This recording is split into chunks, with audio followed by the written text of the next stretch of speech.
Les sérieuses accusations de Ammar Saïdani, secrétaire général du FLN, ont remué la chambre basse. Des avis mitigés sur la question. Plus de détails dans ce journal.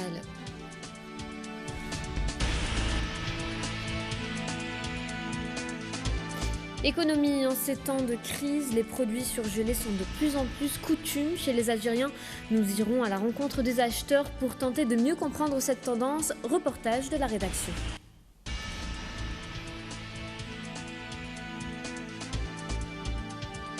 En international, Juan Manuel Santos s'est vu attribuer le prix Nobel de paix.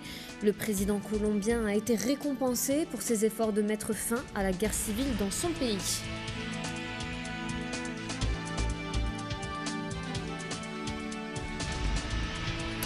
Et enfin, dans le cadre du Festival international de la bande dessinée à Alger, un concours atypique a été organisé aujourd'hui, celui des cosplays. Alors, qu'est-ce qu'un cosplay? Reportage.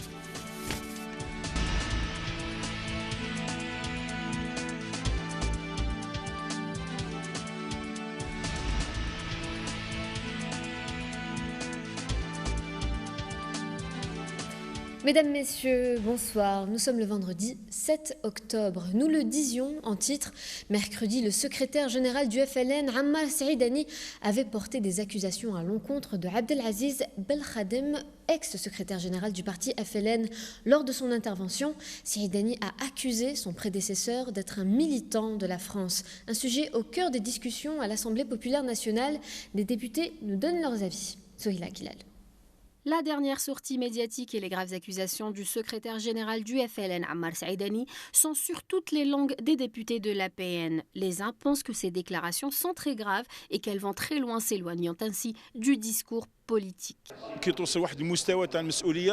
Arrivé à un certain niveau de responsabilité, l'obligation de réserve à tout un chacun s'impose. Ici, il y a des règlements de compte, il ne faut pas que ça se fasse sur la scène publique et de cette façon.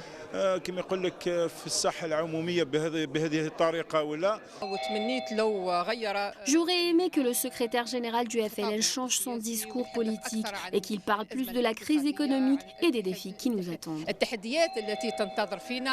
D'autres, par contre, soutiennent Ammar Saïdani dans ses déclarations et adhèrent à son discours. Je n'ai pas d'avis sur les propos de mon secrétaire général. Lui décide et moi j'exécute. J'estime qu'il sait très bien ce qu'il dit. Avant de tenir ce discours, il a réfléchi à tête reposée et s'est concerté avec ses collaborateurs. Le FLN est un grand parti et avant de faire quoi que ce soit, son secrétaire général pèse le pour et le contre. De leur côté, les proches de Abdelaziz Belkhadem, qui n'a pas été épargné par les propos virulents de Ammar Saïdani, ont fait savoir leur mécontentement.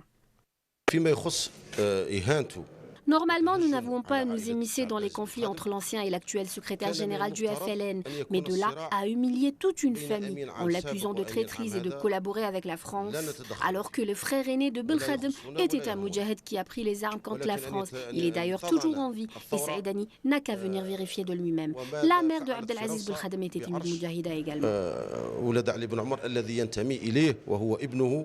سي عبد العزيز بالخادم والله احنا كمناضلين في حزب جبهة التحرير الوطني نتأسف ما جاء من.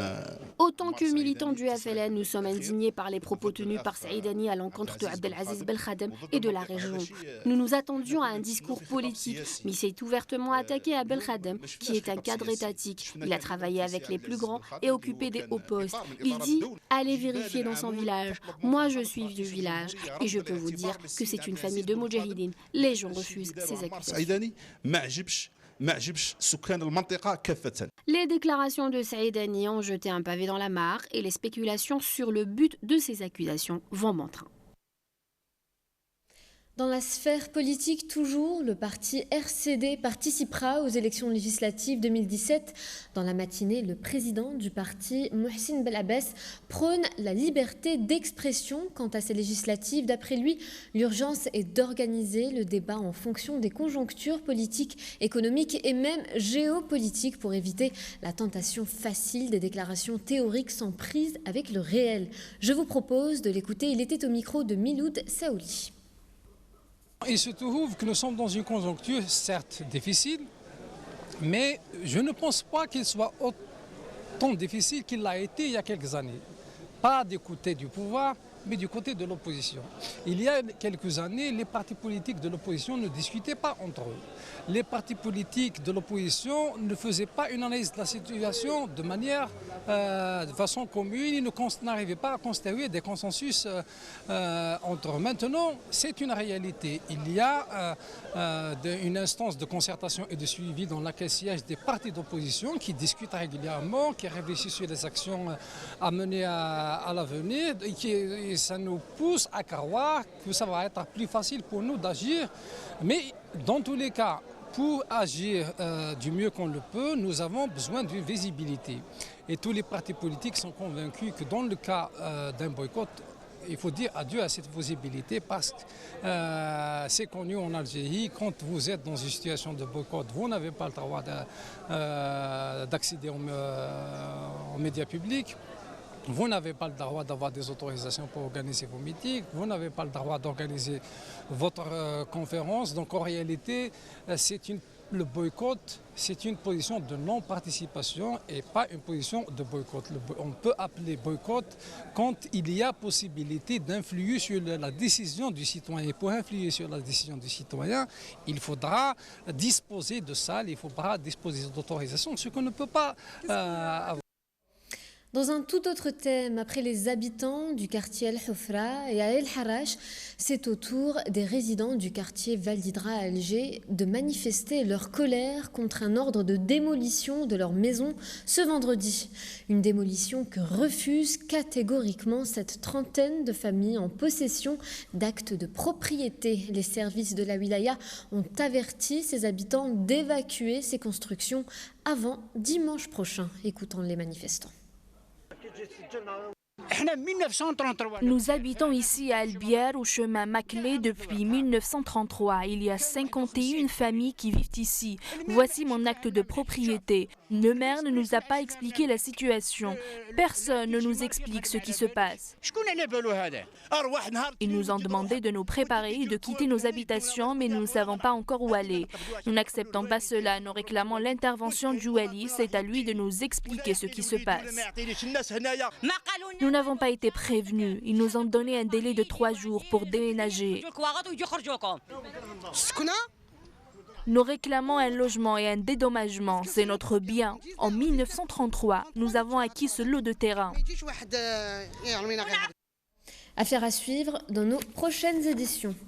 À Bab el-Oued, 32 familles vivant sur des terrasses d'immeubles délabrés sont en attente de relogement. Dans leur cas, ce n'est pas la bureaucratie qui entrave la procédure puisque leurs papiers sont en règle. En effet, ils attendent toujours que les promesses qu'on leur a faites soient tenues. Baïa Laroussi. Tout en haut de ces immeubles vétustes du quartier de Bab el-Oued, sur des terrasses délabrées, 32 familles vivent depuis des décennies dans des conditions de vie plus que précaires. Dans certaines terrasses, 7 à 8 familles se partagent quelques mètres carrés. Les murs de ces habitations tombent en ruine et à chaque averse de pluie, c'est littéralement l'inondation. Quand je rentre à la maison, je ne trouve même pas un endroit où me changer. Nos enfants dorment dans des voitures, nos enfants passent la nuit dehors. Ce n'est pas facile à accepter. 2 pièces pour 10 personnes sur une terrasse quand il pleut, c'est la peur panique pour nous. Les murs se sont écroulés. Les autorités n'ont pas réagi. Cela fait trop longtemps qu'on promet de nous reloger. À chaque fois, ils retardent la date de notre départ. La cuisine tombe en ruine. Quand il pleut, c'est l'inondation.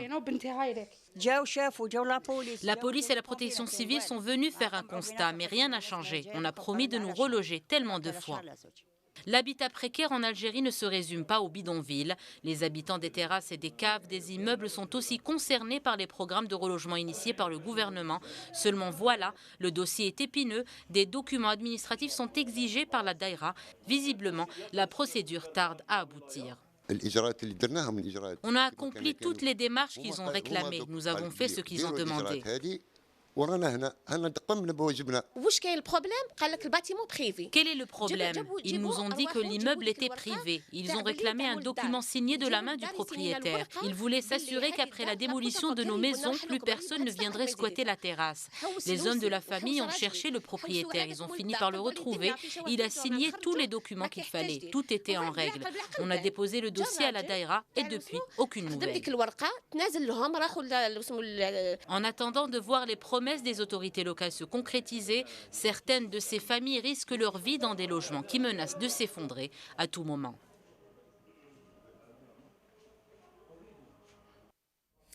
Économie, une taxe prévue dans la loi de finances 2017 suppose la hausse des prix de certains produits électroménagers d'ici l'année prochaine. Rappelons-le, cette loi n'a pas encore été présentée au Parlement, mais certains vendeurs ont déjà revu leur prix à la hausse. Résultat tout de même positif, le consommateur algérien opte plutôt pour l'achat de produits locaux. Ameni Madani.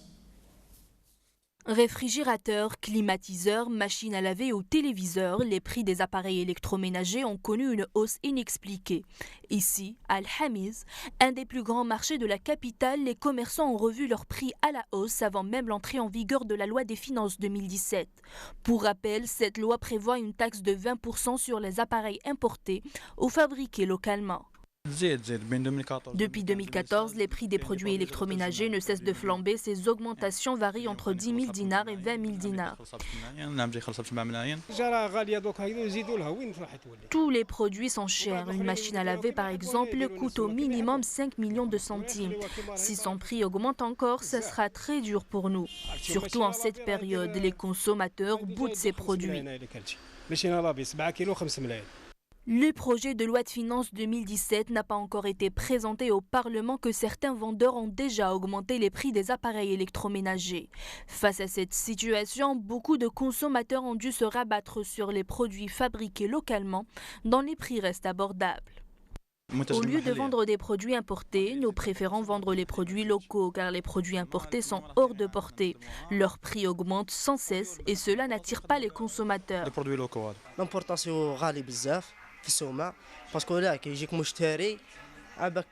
Les produits locaux sont plus sûrs et c'est garanti pour une période déterminée. Il existe aussi un service après-vente pour toute réclamation.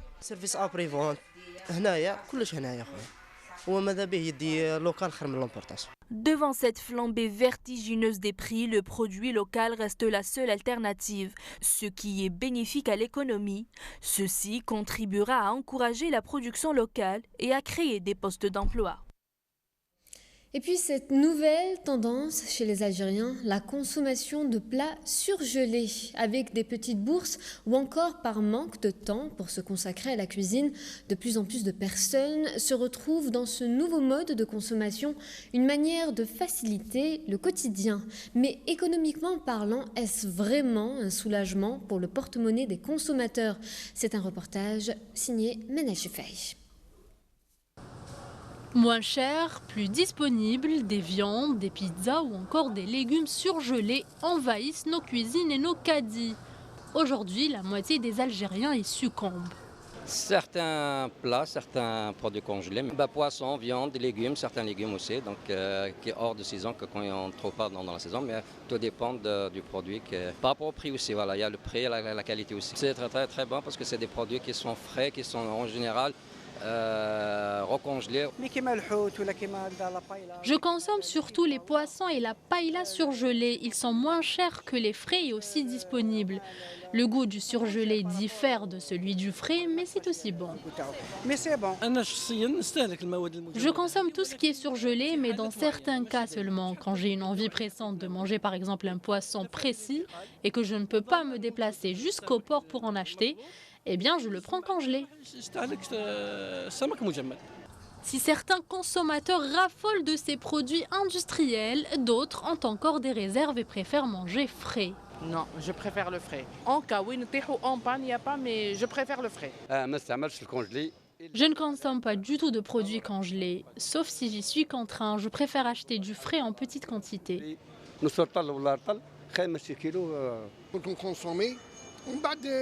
Je consommais du congelé à un certain moment quand mes enfants étaient encore petits, mais plus maintenant.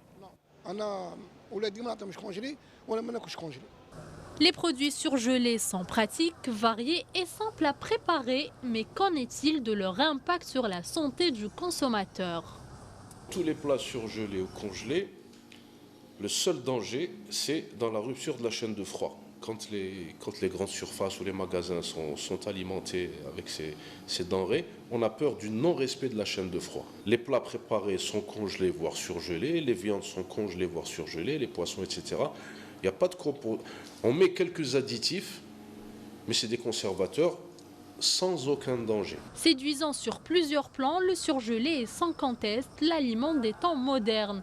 Une fois les normes de congélation respectées, en alternant avec des aliments frais, rien n'empêche de consommer du congelé.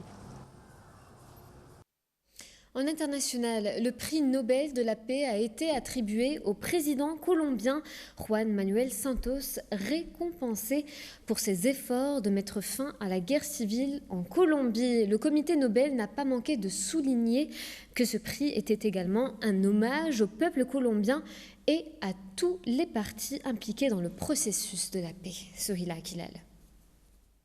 Le prix Nobel de la paix 2016 a été attribué au président colombien Juan Manuel Santos pour ses efforts en faveur du processus de paix avec les FARC. La Fondation Nobel a voulu couronner les efforts d'un homme qui a misé son capital politique pour mettre fin à un demi-siècle de guerre fratricide qui a fait plus de 60 000 morts et 45 000 disparus. Un rêve de paix qui s'est engagé à ne jamais abandonner.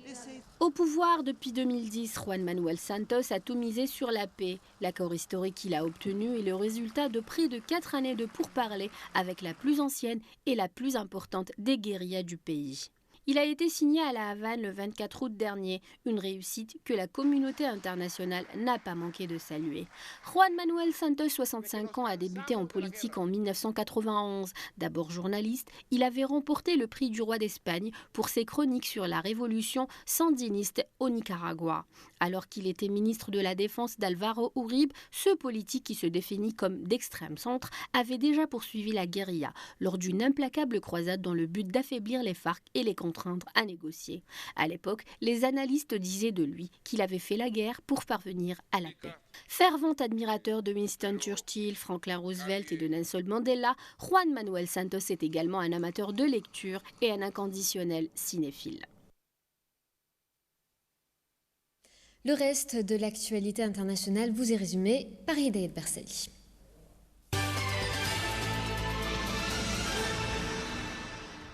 Washington a intensifié sa rhétorique anti-russe avec le secrétaire d'État américain John Kerry qui a appelé ce vendredi à une enquête pour crimes de guerre lors de l'opération antiterroriste de Moscou en Syrie. Selon Kerry, la Russie et le gouvernement syrien doivent au monde plus d'une explication sur les raisons pour lesquelles ils effectuent des frappes sur les hôpitaux, les installations médicales, sur des femmes et des enfants. Des propos qui interviennent après une étape jeudi 6 octobre à Moscou pour discuter d'un projet de résolution au Conseil de sécurité de l'ONU sur lequel la Russie s'est déclarée prête à travailler en posant toutefois certaines conditions. Les Marocains se sont rendus ce vendredi aux urnes pour élire leurs députés dans un scrutin où les islamistes à la tête du gouvernement de coalition depuis 5 ans tenteront de conserver la majorité face aux modernistes. Ces législatives s'annoncent comme un face-à-face serré entre les islamistes du Parti Justice et Développement et le Parti Authenticité et Modernité, une formation libérale fondée par un proche conseiller du roi Mohamed VI et aujourd'hui dirigée par Ilyas El-Omari. L'ouragan Matthew, qui a fait au moins 400 morts à Haïti, est arrivé au niveau de la ville d'Orlando, sur la côte est des États-Unis. Le passage de Matthew aux abords de la Floride a provoqué la mort d'une personne victime d'un accident cardiaque et qui n'a pu être secourue. C'est la première victime de la violente tempête sur le sol américain. Une Une personne a été tuée et 2 autres blessés dans le sud de l'Arabie Saoudite par la chute de projectiles tirés depuis le Yémen, selon la défense civile saoudienne. Les 3 victimes, des résidents saoudiens de nationalité yéménite, ont été touchés par des éclats de projectiles tirés vers 7 h du matin dans une zone frontalière de la province de Jazan. Rappelons que plus de 100 civils et soldats saoudiens sont morts dans des bombardements et accrochages le long de la frontière avec le Yémen depuis que Riyad a pris en mars 2015 la tête d'une coalition militaire arabe pour empêcher les Houthis de prendre le contrôle de tout le territoire yéménite. Sport, football, le match Algérie-Cameroun prévu après-demain à 20h30 au stade Mustapha Tchaker de Blida se jouera à guichet fermé. La direction du stade Tchaker, qui avait mis en vente avant-hier 25 000 places, affirme que tous les billets ont été écoulés. Il n'y aura donc aucune vente au guichet dimanche, contrairement aux dernières sorties des Verts à Blida, notamment lors du match Algérie-Lesotho. Il y aura du monde prévu ce soir-là. La venue des Lions indomptables et la nature des éliminatoires y sont pour beaucoup.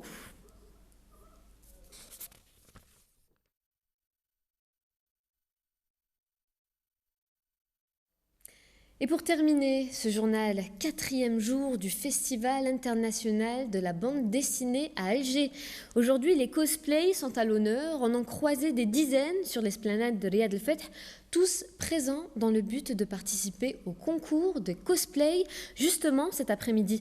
Certains d'entre vous se demandent certainement qu'est-ce qu'un cosplay. Élément de réponse dans ce journal. Ne dit-on pas que la bande dessinée est synonyme d'évasion ? Eh bien, c'est du moins ce que l'on a remarqué lors de notre tournée ce matin à Riyad El Feth. Des images en noir et blanc, des bulles déambulent dans tous les sens qui font le bonheur des visiteurs de cette 9e édition du FIBDA. Autres heureux de cette édition et surtout cette journée exceptionnelle sont les amateurs de cosplay.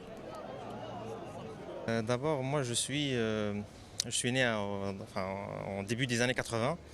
Et à ce moment-là, il y avait beaucoup de bandes dessinées. Il y avait nos parents qui nous invitaient à lire les bandes dessinées.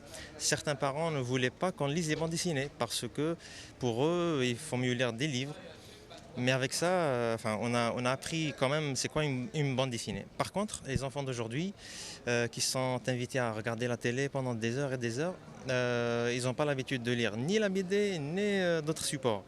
Et moi qui évolue dans une association qui se charge des enfants, on s'est dit pourquoi pas les ramener ici.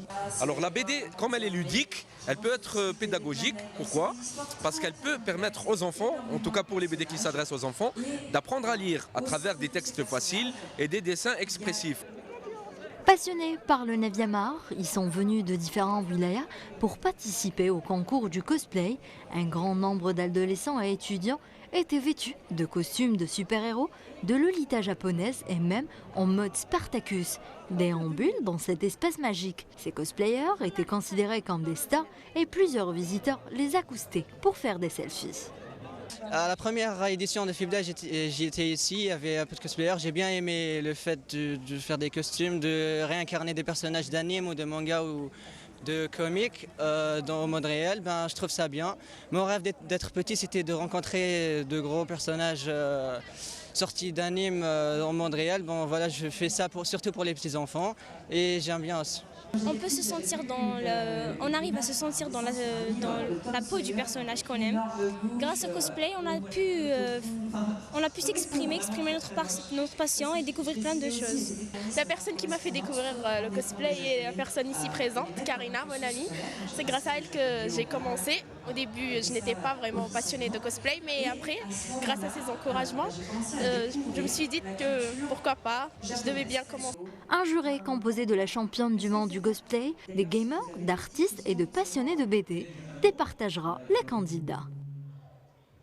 Et je trouve que les cosplayers algériens sont plutôt assez impliqués dans la communauté, sont plutôt assez impliqués dans le cosplay et je suis sûre que ça va donner de bonnes choses sur scène aujourd'hui. Il y aura des concours cosplay, il y aura meilleur prix du cosplay, meilleur prix de la mise en scène et à la fin il y aura 10 gagnants du concours. Les 10 premiers lauréats entreront dans le palmarès de message du festival qui prendra fin demain samedi. Alors, amateurs de BD, il faudra vous secouer. C'était un reportage signé Marim Mahiouz. C'est la fin de ce journal. Merci de votre attention. À demain, même heure, même chaîne. Excellente soirée.